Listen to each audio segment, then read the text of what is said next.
behind the gloves. I'm with Kell Brooks trainer John Fewkes. John, first night behind Kell. How do you rate the performance? Yeah, listen, it's not. He wasn't 100% at his best, right? But there were spells. Everybody can agree there were spells where he looked brilliant, right? All he did, he built it up in his head. I think that was going to get him out of there, or other people built up in his head that's going to get out of there.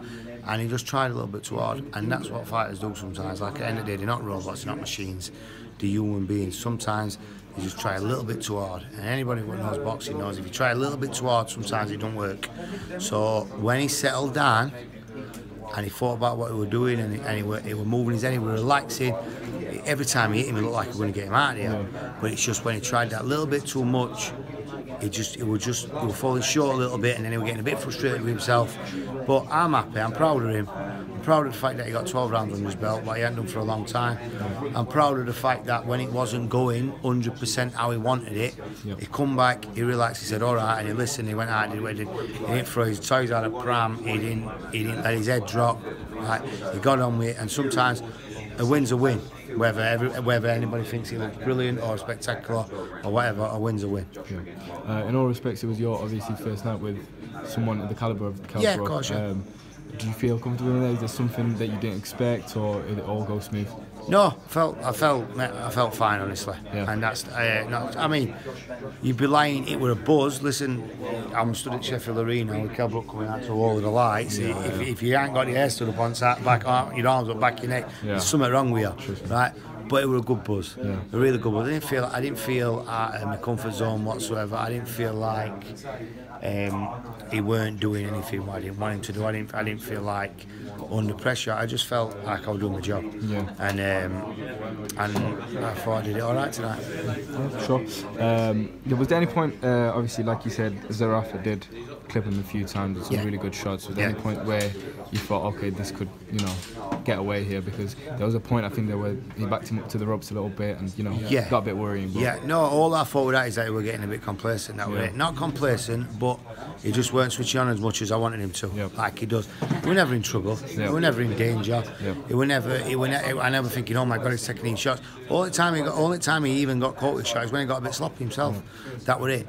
So when he was switched on and when he was on it, the kid weren't in his league anyway. No disrespect to Mike, but he's brilliant. But he's not in his league. Kell's in a league of his own, right? And it's just sometimes he tries too much. He's so critical because he's so eager to please people. That's the kind of kid he is. He's a brilliant kid, right? He's a top fighter, and he's just eager to please.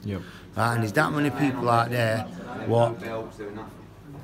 what gives opinions, what some are nonsense and some are others, and he wants to right them wrongs, and he wants to shut them people, and wants to right, and wants to do this, but all he needs to do is be himself and box, relax how he is, and he's top class. But just like I said, just tried that a little bit too hard, and he was never in trouble, but he just got a little bit sloppy at times and got caught with some shots.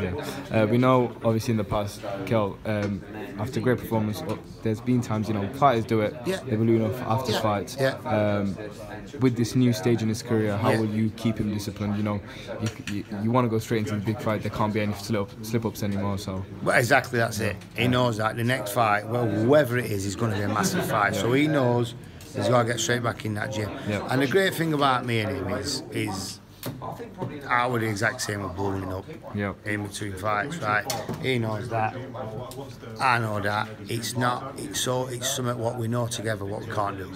It's something what he just can't do it, and he knows that now. Sometimes in fighters, the penny drops. It's an old saying, but the penny drops. And for some reason, the penny has dropped for him now, and he knows that, right? Listen, and I know 100% just the way he is. I've known him for 15 years. The way he is. He's going to get straight back in that gym. And we're going to work on it. And I'm glad he's come in. I'm glad he spoke to everybody. Because at the end of the day, he's just won. He's won a world title eliminator. He's mandatory challenger to a world title. It's a massive deal, right? So whether it's Khan next, or it's Jared next, or it's somebody down at 147, somebody else, right? It's a massive fight. He knows that, so he knows he's got to get straight back in it. I've asked Eddie the same question, but I'll ask you as well. Obviously, you play a part as Kell's advisor as well. If the Khan fight doesn't happen, we know you want the big fights. Would you go for 154 or 147? I genuinely, whatever the fight's at, because because with Cam and with Greg Marriott, who we've got working with his diet and and everything, we can work everything around whatever weight he boxes at. So if he's boxing somebody at 147, we'll work the camps. He's boxing at 147, and he'll do it good.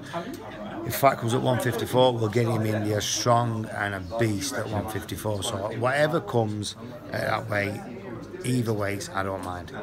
John Fewkes, congratulations on tonight, and we'll hope to catch up with you. Thanks, soon. Hey Fight fans, it's Michelle Joy Phelps. If you haven't already subscribed to my YouTube channel, make sure you go ahead and do so by clicking this icon right here and hit the bell button so you can get notified every time we upload a new video. And we also have a free app available on iTunes and Google Play, so make sure you go and download that.